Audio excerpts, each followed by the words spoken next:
and girls, episode 4 of the Happy Accident Podcast, sponsored by Bob Ross and Wet Dreams. It's a co-host, old franchise, still with the ridiculous nickname. I'm here once again with Liam, co-founder of the Happy Accident. Still waiting for that Kizash to roll in, or still waiting for me to upload one of these fucking things. Well, that would help. To be honest, today was the day where I thought to myself, I'm going to upload the first 3 episodes, and then they're ready to get onto iTunes. But then fucking modern technology's failed us again. The site I can't be reached. Can't get Wi-Fi on there. Can't get wired internet on here. Welcome to fucking 1995. Welcome to 1995 and 56k internet connections. Making shit up. You can't really be sponsored by Wet Dreams. Who speaks for Wet Dreams? Apart from every 15-year-old on the planet. And me. Children, you. Remember that time I was 27 and I drank all the Monster Ripper? Just remember that? The Monster Ripper days. If anybody's aware of the energy drink Monster, and I think everybody's probably aware of the energy drink Monster. Yeah. I was working shifts at the time, so struggling in a day shift, getting up at 5 o'clock in the morning, late shift, getting in at like 12 o'clock at night shift, trying to sleep through the day when every fucker was like either mowing lawns or just generally being awake, collecting bins. The bin man always comes when you're on a night shift. Always. But I thought I'm going to get on board with this energy drink, which in itself was a risky fucking proposition because I've had a storied battle with Irritable Bowel, which crippled us for a few years. So energy drinks was a bad move anyway. But straight through. Straight through. Falls out your arse. Like I thought I was gonna have to be sitting on the toilet while I was drinking it. I didn't know what that ingredient was. It's not gonna tickle you.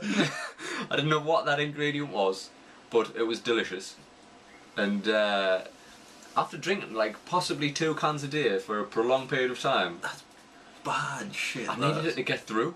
I just needed it. It was like me heroin. I needed it to get through the day. Stuff. It's ripping your insides. It ripped me. Well, not anymore. I'm reasonably healthy now. Yeah. But at the time, I've got no doubt that played some part in the downfall of me. That's. Wet Dreams. They should have put that on the can. 27-year-old. I've never heard of anyone else getting wet dreams from drinking Monster Ripper. Arguably, it would be embarrassing if I wasn't so brutally honest about it, because it's not as if I was 27 and I had one wet dream and I was like, oh my god, I'm so embarrassed. I'm not 16 anymore. I didn't dream about getting a piggyback with somebody and I woke up fucking moist. It was literally a spate. I would call it a spate. So, wet dream. Needless to say, I knocked that on the head. Haven't had one since. I'm thinking about drinking Monster Ripper again. Not too bad. Not too bad. A lot of walking around. I know you've been catching them motherfucking Pokemons, I've been catching Pokemon. You've been catching them motherfucking Pokemons. I haven't caught them all. Caught some. I don't know if anybody's caught them all yet. There's a fair few in there. 124. And the released at the minute. 124, and it's the original 125 Pokemon that are there. But I believe the 125th one will be Mewtwo, who you won't be able to catch until you've caught all the rest of them. That's what I'm thinking. I wasn't a Pokemon fan. I didn't have a clue. You've just got swept up. I've just got swept up on. Well, because I got the version before it came out in the UK. I was like, oh, this is new. I feel special because I've got it. And now it's just took over me dog's life. My dog's never been walked so much in his life. He's nearly dead and I'm dragging him along just for hours and hours looking for fucking pigeons and really It's not how it works. You're catching the same 5 fucking Pokemon unless all the time you go to a gym or go somewhere. I've never even been to a gym. Mulberry Park in town. Oh. It's like Pokemon Central. It's like the fucking shit. Walking Dead. Like they're wandering around like zombies looking at the phone. But I'm one of them, so I can't like say anything, and I never thought I would be. Spare some change. Hey, the problem for me is that on paper the idea was fucking perfect. It was like wander, like just go journeying, go on an adventure and catch some Pokemon.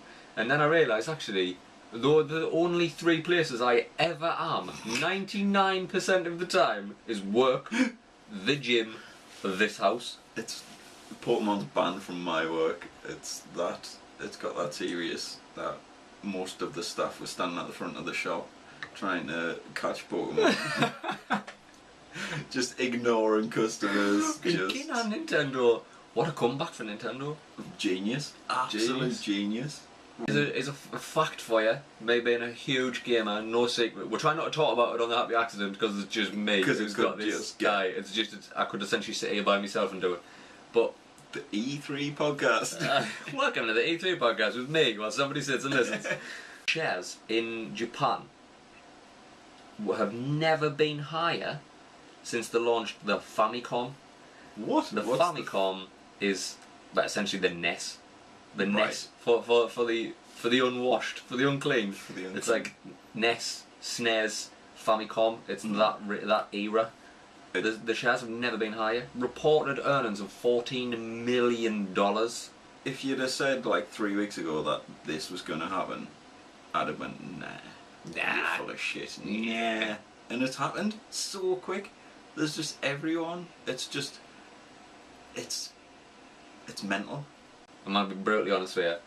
As a fan of Pokemon, from my childhood, right, watched the animated series. Well, I thought I was too old for it, so you must I'm have. far too old for this shit, right? I've still got a pocket Game Boy with the original Pokemon Red. It might be in A somewhere, it might be in the retro room, I'm not sure. I've still got my pocket Game Boy with Pokemon Red. I've owned one of every iteration of Pokemon game ever since. Well, Right. yeah, that's standard. Pokemon fan. Standard fare for me. I've got to sit there while people who aren't Pokemon fans, let's use the living graphic designer as an example, sends us pictures all day. She sits at her desk and she's catching fucking drowsies. She works at a bloody Pokestop. She just doesn't she caught a Jinx today. And that's like a little one that dances. Oh, I got one. Have you got one there? So all these people who are not fucking Pokemon fans is catching these puppies, and I'm sitting at work. I'm sitting at work thinking, oh, they'll come to me. Everyone else is catching all these Pokemon. I'm sitting at work with, I've got a fucking signal, and then I'm just like inundated with pigeons, just pidgeys. That's all I've got. Rats. Pidgeys and Rattatas. I'm a genuine fan, and essentially I've become that woman off Home Alone 2. I'm covered in pidgeys. It's like, okay, we've got a potential production risk here. Can you be of assistance? And I'm like, well, that depends. There's a Pidgey on your desk. How are you going to react if I catch that? At work was sitting there watching a man take over his gym. So he drove there 12 o'clock at night, just sitting there, and then he took a picture of this guy who was standing next to the building that is the Pokemon gym, watching him take over, and he was like, "You bastard." Well done, Good fucking job. Nintendo. Well done. You've lost a shit ton of money on Wii U. You hemorrhaged funds for fucking God knows how long. You had 0 third-party support. You were allergic to third-party support. None of this is going in, is it? None of this means anything. It doesn't, like, I understand what you're saying. No third-party support. Wii was a fucking roaring success. Everybody had a Wii. Like, me fucking gran had a Wii. What's that gathering That's dust? a Wii U. You can write in that dust if you want. Leave a message for Nintendo in that dust on me Wii U. It's Amiibos. It's have you heard of the craze Toys to Life in video gaming? Toys to Life was like Skylanders kicked it off. They're Skylanders. They're Skylanders there. And then this whole Toys to Life thing was massive, and there was Disney Infinity, and then Amiibo came out. But to be fair, I'd put my mortgage on it that 90% of people who buy Amiibos never even touch them to a Wii U gamepad. They buy the Amiibos because their models are cool as shit. I mean, look at them. Their models are cool as shit. I've probably got more Pokemon models. Lucario, Pikachu, Charizard. There's Mewtwo there. Got them Pokemon models. Got them. But Toys to Life is also a crazy fad. Is that what you've been luring kids to your room? Before Pokemon Go, it was Sword Slog. Pokemon Go, you just hung them out the window. I just put them on like a fishing wire, just on the end of a fishing rod, and just hang them over a window, reel them in. Come on, children. My work wants to chase chihuahuas. If you want to collect dog breeds as well, if you, that's what she wants to do. She's like, But like a dog catcher. well, like, yeah, she wants to be a dog catcher. What's on real dogs here? Well, no, Has like, this took a turn? she wants augmented reality dogs. Augmented? Hmm? Yeah, she was like, Augmented I don't want to play this Pokemon one, but if they bring dogs out, I I'll will have that. 100% catch dogs. Uh-huh.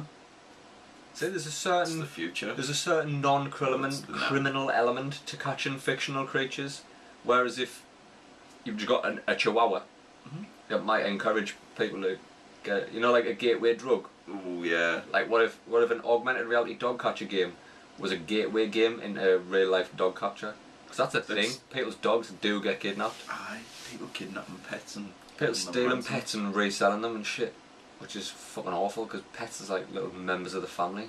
Look out for that man in the white van in your back lane, looking over you. Isn't it weird how far it's gone? Because when I was a kid, I don't know if it was the same for you, but when I was a kid, it was always the man in the red car. Aye, the man in the red car. Don't ever talk to a man in a red car. He's gonna take you away. Like if that guy had just bought a blue car and pulled up, and he was like, excuse me, yeah, come here. I've got some puppies in my boot. Do you want to see me puppies? I'll be like, wait a minute, what colour car is this? Hand on heart. When I lived at my mum's many years ago, I was a child, so obviously I lived at my mum's. I wasn't just like some young ruffian who got turned out at the age of 6. There was a bloke pulled up in a red car, full family in the car, kids in the back, woman looking for directions to like the next street over. I just stood staring at him, got like a wobbly bottom lip, and then just legged it. Well, these people around here aren't very friendly at all, Margaret. I really need the toilet, and that young man could have helped me. He just ran away crying. She's on for buying a red car. For all I knew, that family weren't even real. They were just previous kidnap victims with Stockholm Syndrome. Haphazardly just wandering about the streets, walking into things, into like oncoming But traffic there's and people shit. driving and playing Pokemon as well, so it's kind of someone is going to be playing Pokemon and crash into someone playing Pokemon. I wonder if that It's just gonna instigates be a right battle. mess. I wonder if there's going to be two people mauled in the cars, but still battling. Still battling at a gym. Or, in some fucking weird way, they've crashed into each other, both playing Pokemon. They're lying there, mauled, sprawled out, right? Picture the scene. Picture the scene. I'm picturing it. They've crashed into each other head on, right? One of them's veered off, the other one's veered off. They've had a head on collision. They're What not wearing kind of belts. cars? One's in a Ford car, Right. right? Oh, Because that's just God. your car. And I've seen you play Pokemon while you were driving. Never. I know. So, Oh. Don't do that, kids. don't do it. Don't do it, kids. So let's say one of them's driving a Nissan Micra, right? Mm, The other one's driving a Ford car. not very good cars. So these are small cars, not designed for Pokemon-based impacts, right? They've had a head-on collision. Luckily, there's not a lot of push in the car anyway, so it's been a bump. So yeah, It's been a fender bender, but anyway, they're horrifically mauled. There's glass everywhere. Right, the windshields are gone. The head butted the windshield out. Blood on the Blood. steering wheel. Yep. Punctured lungs, cracked ribs, and then one of them just sees his phone lying on the road in front of him. Pokemon Go still on, and just utters the words, "Help me, Pikachu." Help me, Pikachu. Or in my case, help me, Pidgey. Get Rattata. I need assistance.